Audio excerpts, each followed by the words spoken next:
Baraya Kanal KPKNL Purwakarta. Jumpa lagi pada hari ini kami kedatangan tamu lagi istimewa yang berikutnya Pak, yaitu Pak Lukman Effendi, Direktur PNKNL Kantor Pusat DJKN. Selamat datang Pak di KPKNL Purwakarta Pak. Ya, terima kasih. Ini yang Senang. ketiga kalinya Pak Bapak berkunjung di KPKNL Purwakarta. Terima kasih Pak. 3 kali hat-trick dong. Iya Pak. Jadi kita bikin podcast lagi Pak, kita bicara lagi kaitannya dengan pelaksanaan TUSI di DJKN Pak. Kebetulan Bapak berkunjung di KPKNL, apa sih yang bisa dapat kita ilmu-ilmu yang di kantor pusat untuk menambah wawasan kami di daerah Pak. Terima kasih kedatangannya Pak. Bapak berkenan podcast di KPKNL Purwakarta lagi Pak. Ya, sama-sama. Ya Pak Raya, hari ini kita akan berbincang-bincang santai dengan Pak Lukman terkait salah satu TUSI di PNKNL kemarin tentang piutang negara, sekarang tentang kekayaan negara lain-lain yang masih dalam tugas dan fungsinya Pak Lukman sebagai Direktur PNKNL, yaitu barang milik negara, hulu migas ya Pak ya? Hulu migas. Ya. Hulu migas, jadi hulu migas itu kaitannya dengan tambang ya Pak ya, dengan kegiatan-kegiatan di SDM ya Pak. Ya. Ya Pak, tadi salah satu tugas DJKN tadi piutang, hulu migas, dan gambaran umum BUMN K3S itu apa sih Pak? Jadi karena penanganan K3S itu kan di pusat ya Pak, daerah kadang ada yang mengikuti, ada yang mungkin lupa, itu apa sih Pak gambaran umum K3S itu Pak?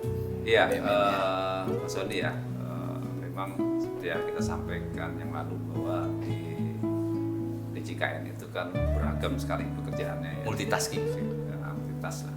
Kemudian di khususnya Direktorat PNKNL itu sama kayaknya, jadi kita juga kan seragam. Kalau di lelang itu kan seragam, kemudian di penilaian seragam, gitu. PNKNL dipisahkan seragam masalah-masalah. Gitu. Nah kalau di sini beragam sekali. Nah salah satunya tugas kita itu adalah melakukan pengelolaan barang milik negara hulu migas. Nah, kalau dulu namanya itu namanya barang milik negara X K3S dulu namanya K3S.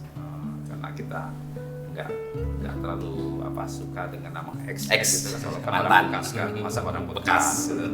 Jadi kita namakan barang milik negara hulu migas. Memang nggak ini juga sih, kita merubah namanya itu sehingga nanti barang-barang itu selama digunakan dalam industri hulu migas itu memang barang milik hulu migas, karena barang itu masih dipakai terus sampai nanti dia dihapuskan. Itu sama saja sebenarnya dengan barang milik negara hasilnya dibeli dari APBN atau proyek yang sah kan gitu kan, kemudian kita kelola, dia nanti penetapan status penggunaan, begitu kita kelola selesai kita hapuskan, kan itu endingnya, begitu dihapuskan dia selesai. Nah kalau barang milik negara hulu migas itu sebenarnya sama sebenarnya Dengan BUMN itu sama BUMN ya. sendiri, makanya saya dulu berpikir kenapa masih dibeda-bedakan. Nah kita bedakan cara pengelolaannya saja, tetapi cara penyebutannya, cara pembagian kewenangan harus sama sesuai dengan Undang-Undang Nomor 1 tentang perbendaharaan ya, kemudian sama dengan PP 27 sekarang juga PP 28 kan, itu harus sama seperti itu. Nah tentunya BUMN hulu migas itu adalah barang-barang yang diperoleh dari perolehan yang sah ya, karena perikatan, perjanjian dan sebagainya gitu. Jadi semua barang-barang yang digunakan hulu migas itu kalau dia impor itu ya sampai ke wilayah Indonesia itu otomatis jadi barang negara. Nah itu tentunya pengelolaannya akan digunakan sepenuhnya untuk mendukung industri hulu migas itu terutama. Jadi memang vital sekali sebenarnya barang milik negara yang ada di sana. Betul Ya, Pak. kalau nggak ada barang milik negaranya mereka nambang di mana? Iya Pak. Barang dari mana? Nah, jadi tata kelola barang milik negara hulu migas itu harus bagus. Harus bagus, tidak boleh kaku. Kemudian juga pembagian kewenangan dan tanggung jawab harus bagus. Nah, dulu kan kita sudah ada PMK sebelumnya, PMK 89 tahun 89. Nah, di situ memposisikan bahwa Menteri Keuangan itu adalah pengelola barang, kemudian Menteri SDM itu sebagai kuasa pengelola barang. Kuasa pengelola barang. Sedangkan SKK Migas dan BPM itu sebagai satuan kerja untuk SKK Migas seperti itu. Dan di bawahnya nanti ada K3S-nya, kontraktor kerjasamanya. Iya. Seperti itu. Nah, kita cukup besar ini sebenarnya kita kelola itu ya. Memang ini tidak apa namanya,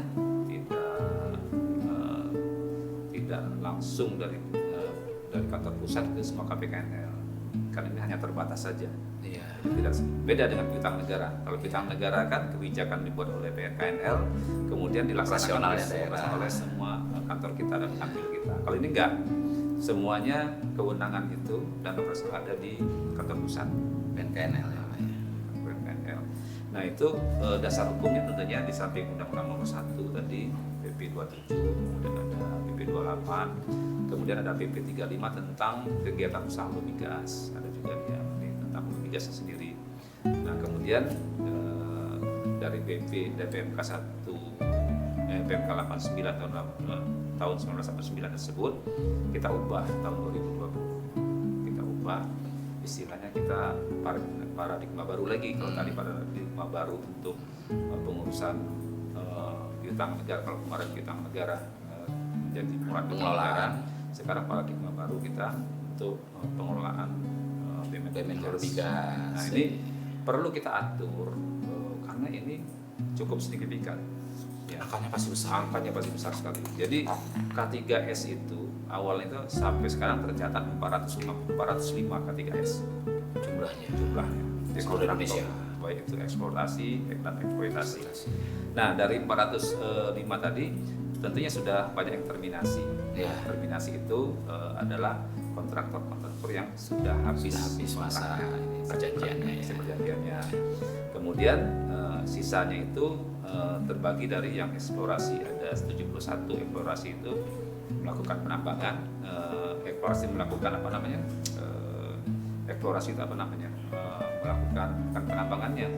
penelitiannya apa kandungannya, ada berapa potensinya, resourcesnya, reserve-nya, cadangannya dan sebagainya. Ya. Nah kemudian yang eksploitasi, yang melakukan eksploitasi itu sekarang tinggal 97 yang untuk nambangnya itu, yang beroperasi sekarang. Oke. Dan sekarang itu yang sudah dalam proses terminasi, proses mau habis itu masih ada 20. Nah, di PR kita. Jadi angka-angka itu nanti akan berkaitan dengan bagaimana kita mengelola. Ya, sehingga industri hulu migas ini akan berjalan dengan baik. Iya. Karena kaitan antara barang milik negara dengan industri hulu migas itu sendiri, operasional baik itu eksploitasi, eksplorasi itu harus terjalin erat. Betul. Ya, jangan sampai nanti barang milik negaranya akan mengganggu. Gitu. Kalau kita mengatur pengolahan barang milik negaranya terlalu kaku, rigid dan sebagainya, itu cenderung akan mengganggu industri hulu migas. Tetapi kalau kita lalai juga nanti berbahaya juga. Nah ini nanti akan kita coba sampaikan nanti. Banyak tanah kita yang belum tercatat, kemudian banyak tanah kita diokupasi orang, banyak tanah yang belum disertifikatkan, itu akan mengganggu nanti. Ada yang belum dinilai juga Pak, yang nilainya belum. Nah itu akan mengganggu nanti. Suatu saat akan kita lagi nambang di sana, katakanlah, oh ini kan ada masyarakat atau apa? Ternyata di situ diganggu masyarakat kan gitu. Nah itu karena kelalaian. Itu yang akan kita kelola ini. Karena kita kita buat aturan yang sebaik mungkin. Nah, nilainya itu tahun kemarin itu tahun 2020 yang 2021 kita belum dapat ya. 2020 itu audited yang masuk dalam neracanya atau divisnya itu udah 526 triliun. Untuk aset ini hulu migas ini Pak, BUMN-nya dari tanah, kemudian harta benda modal, bangunan-bangunan fisik gitu ya, fisik kantor dan sebagainya, ada benda inventaris itu barang-barang seperti macam-macam lah ya. Kemudian adalah material persediaan juga, nah itu yang luar biasa, banyak sekali. Nah itu yang tercatat di laporan keuangan di PIS saja 596. Dalam calegnya yang belum bisa dinamasikan ke PIS itu sekitar 300 triliun juga, jadi sekitar 800 triliun rasanya. Tapi itu pun angka-angka ini harusnya masih bergerak karena tanah sendiri masih sebagian kecil yang kita nilai. Angkanya masih belum itu ya Pak, belum wajar. Masih belum wajar. Katakanlah tahun 2020 itu dalam PIS itu nilainya itu cuma 17 triliun, bayangin, kecil sekali kan. Nah, kemarin kita coba menilai Dumai, kota Dumai saja. Kota Dumai sebagian sepertiga kota Dumai itu kan barang-barang belum migas itu. 1/3-nya itu. Sepertiga kota Dumai. Tambang semua itu untuk kereta. Bukan tambang itu. Tanah-tanah yang dimiliki oleh dulu CPI, ex-CPI. Sekarang Pertamina Lurokan. Itu kita nilai kemarin 15 triliun. Itu dalam satu lokasi. Bagaimana kalau kita menilai Minas? Bagaimana kalau kita menilai yang dekat tempat-tempat lainnya? Yang dekat sana itu ada Rumbai, ada lagi di situ yang kota yang dekat sana yang besar itu belum dinilai. Kalau kita potensinya masih besar itu luar masih biasa. besar ya. Nah, ini PR bagi kita. Nah, makanya kita terbitkan PMK kemarin 2020 itu PMK 140. 140 itu 153 ya. PMK 153 kalau nggak salah terkait dengan hulu migas. Nah, kita merubah paradigma di situ. Yang tadi Menteri Keuangan sebagai pengelola barang, KSDM sebagai kuasa pengelola barang, kalau SKK Migas sebagai badan pengelola. Nah, kita ubah sekarang. Kita samakan dengan BUMN.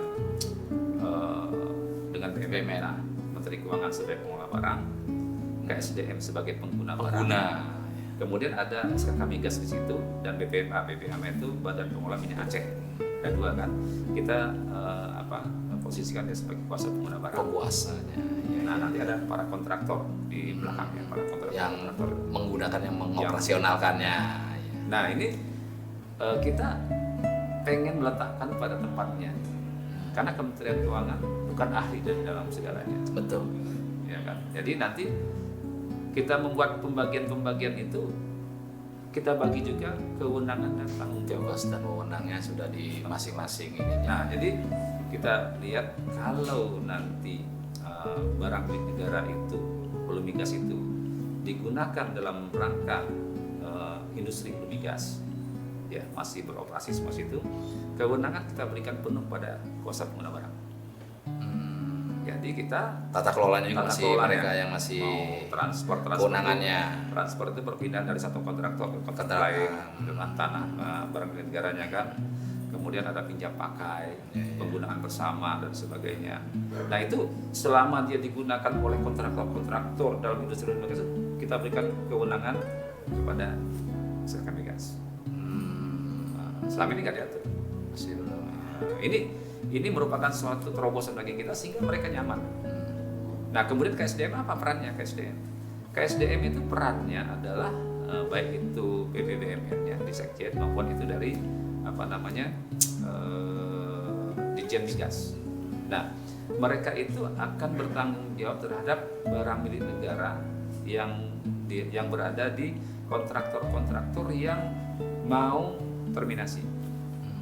Sudah mendekati habis masa kontraknya. Jadi sudah begitu habis lelang kan. Nah, itu kewenangan dari Kementerian SDM. Bagaimana mereka menetapkan tarifnya, bagaimana melakukan lelangnya, bagaimana mereka membuat berita acara yang mau diserahkan ke, katakanlah ada pemenang baru, kontraktor baru, atau ada kepanjangan kontraktor, atau enggak ada lagi gitu.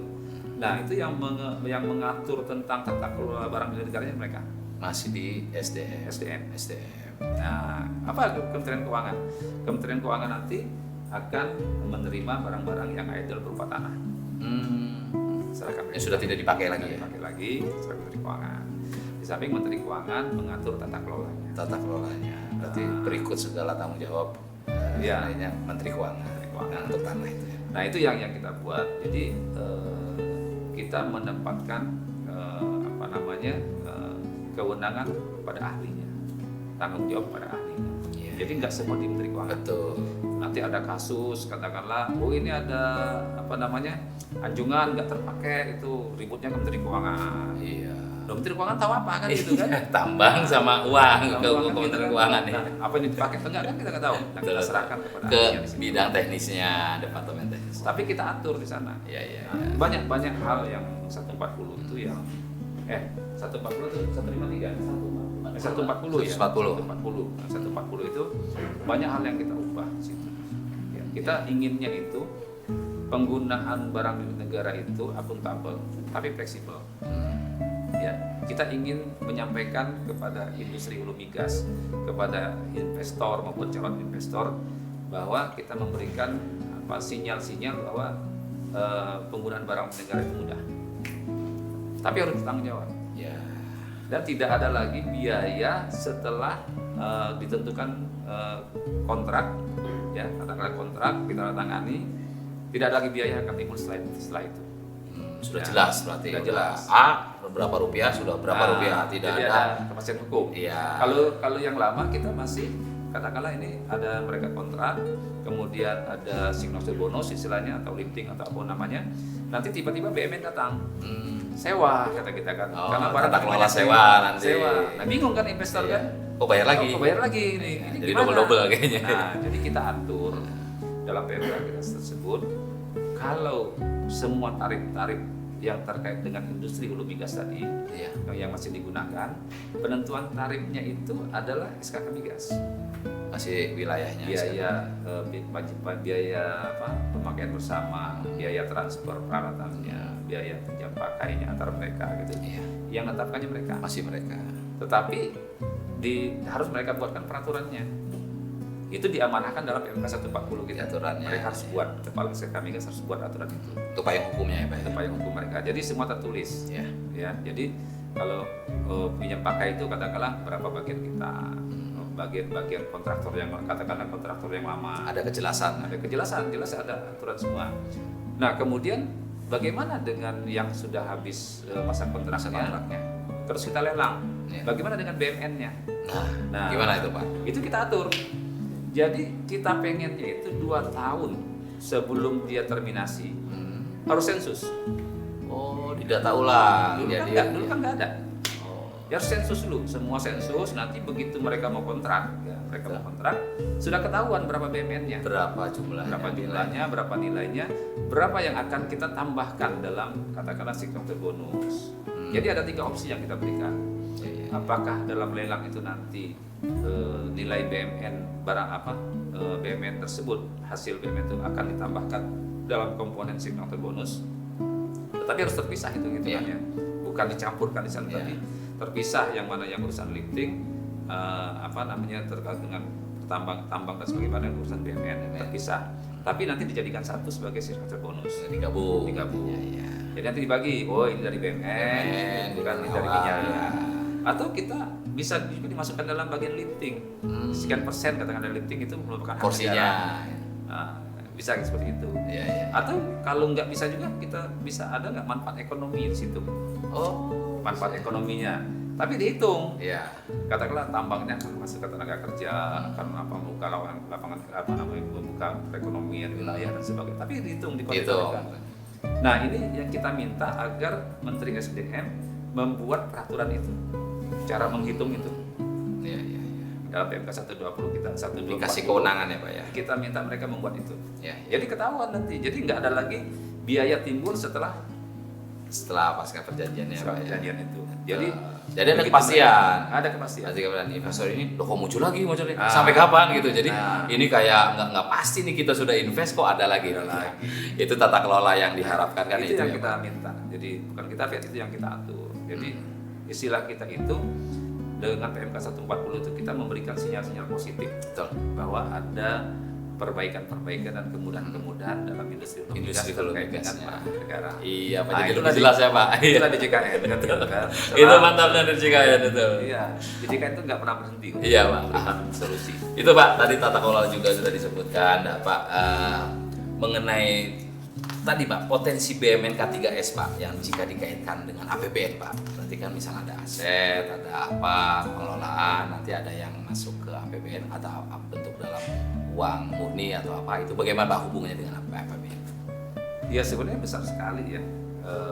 Sumbangan dari hulu migas terhadap APBN kan luar biasa besar. Betul.